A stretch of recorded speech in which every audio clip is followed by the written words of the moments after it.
दोस्तों, क्या आपकी शादीशुदा ज़िंदगी एक कानूनी जाल में फंस चुकी है और आपकी पत्नी ने आपके ऊपर झूठे मुकदमे जैसे 498 हीनियस क्राइम वाले मुकदमे आपके खिलाफ दर्ज कर रखे हैं?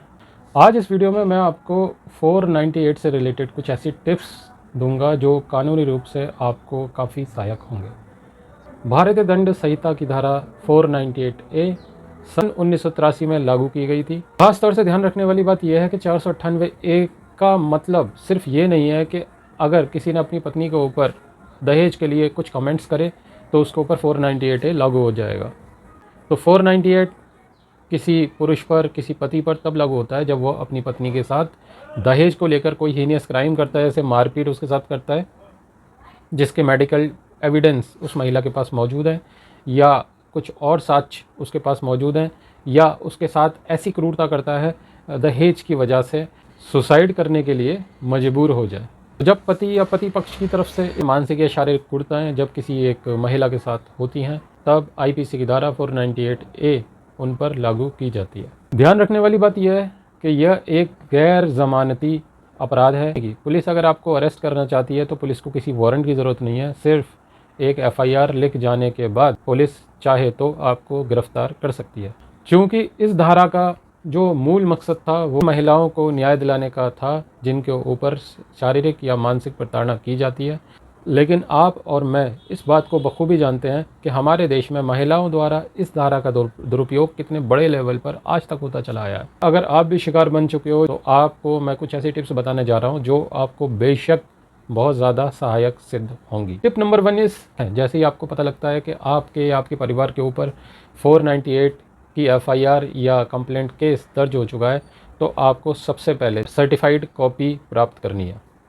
अगर एफआईआर हुई है तो सर्टिफाइड एफआईआर की कॉपी आपके पास होनी चाहिए, और यदि कोई कंप्लेंट केस आपके खिलाफ हुआ है तो उस कंप्लेंट की सर्टिफाइड कॉपी आपके पास होना ज़रूरी है। जैसे ही आप सर्टिफाइड कॉपी निकलवा लेते हैं, आपको सबसे पहले एक अधिवक्ता का चयन करना है। एक आप बेहतरीन अधिवक्ता का चयन अपने मुकदमे में किस तरीके से कर सकते हैं, उसके लिए मैं ऑलरेडी एक वीडियो बना चुका हूँ, उसको मैं डिस्क्रिप्शन में डाल दूँगा, आप देख सकते हैं। अधिवक्ता के चयन करने के बाद आपको सेशन कोर्ट में सबसे पहले अपनी बेल के लिए अर्ज़ी देनी है। बेल आपको इसलिए लेनी है क्योंकि मैं आपको बता चुका हूँ ये एक ऐसा हीनियस क्राइम कंसीडर किया गया है जो नॉन बेलेबल है। दैट्स मीन पुलिस आपको बिना किसी कोर्ट वारंट के अरेस्ट कर सकती है। तो आपकी सुरक्षा के लिए, आपके परिवार की सुरक्षा के लिए सबसे पहले आपने सेशन कोर्ट में एक बेल एप्लीकेशन लगानी है, और जितने लोगों के ऊपर पत्नी ने झूठे 498 की शिकायत दर्ज की है उन सभी की तरफ से आपको बेल अप्रूव करानी है। यह सारा काम आप अपने अधिवक्ता यानी कि अपने एडवोकेट के माध्यम से करेंगे। दोस्तों, जैसे ही आपको बेल मिल जाती है तो आपका सबसे पहला काम होगा कि आपको साक्ष्य जो यानी कि सबूत इकट्ठे करने हैं। वो सीसीटीवी फुटेज हो सकते हैं, आपके SMS messages, phone call records हो सकते हैं। भारतीय दंड संहिता की धारा 498 के तहत आपके ऊपर जो भी मुकदमा या कंप्लेंट दर्ज की गई है कि स्टडी करने के बाद, उसको पढ़ने के बाद आपको ये महसूस होता है कि इसमें जितने भी बातें एज अ तथ्य आपकी पत्नी ने बताई हैं वो सभी झूठी हैं, तो आपको हाई कोर्ट में सेक्शन 482 के अंडर एक रिट याचिका दाखिल करनी है। जैसे ही आप हाई कोर्ट में एक रिट याचिका दाखिल करवा देते हैं 482 के तहत, आपने उसके साथ साथ अपने एडवोकेट के थ्रू एक स्टे एप्लीकेशन भी दाखिल करनी है। दोस्तों, जैसे ही आपका स्टे हाई कोर्ट में अप्रूव हो जाएगा तो हाई कोर्ट मोस्ट प्रोबेबली चाहेगा कि आपका और आपकी पत्नी का मीडिएशन करा दिया जाए, क्योंकि बहुत सारे केस मीडिएशन के दौरान ही सुलझ जाते हैं। तो आपको अगर मीडिएशन का ऑप्शन मिलता है तो ये ऑप्शन आपने छोड़ना नहीं है, आप वहाँ से मीडिएशन ले लीजिए।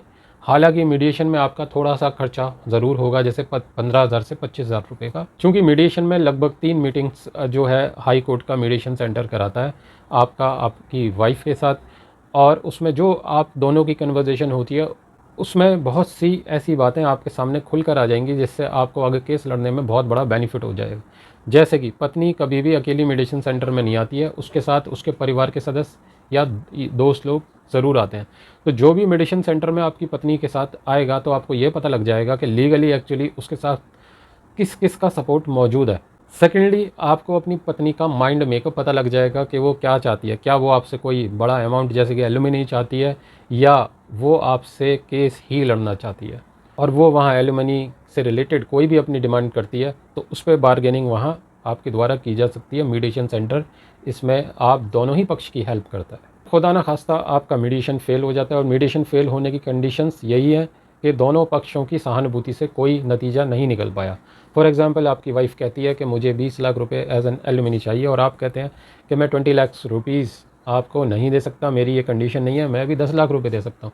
लेकिन आपकी पत्नी उस पर राज़ी नहीं होती है, तो मीडिएशन आपका फेल हो जाता है।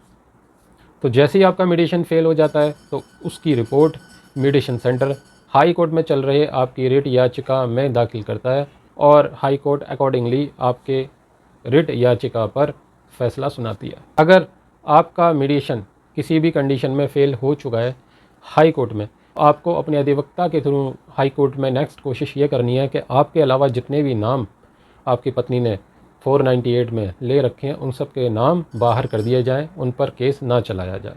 दोस्तों, आपके फ्रेंड सर्किल में या आपके रिलेशन में किसी पुरुष पर झूठा 498 का मुकदमा यदि चल रहा हो, तो इस वीडियो को रिश्तेदार तक ज़रूर पहुंचाएं ताकि उसको भी इसका फ़ायदा मिल सके। मिलते हैं नेक्स्ट वीडियो में। बाय।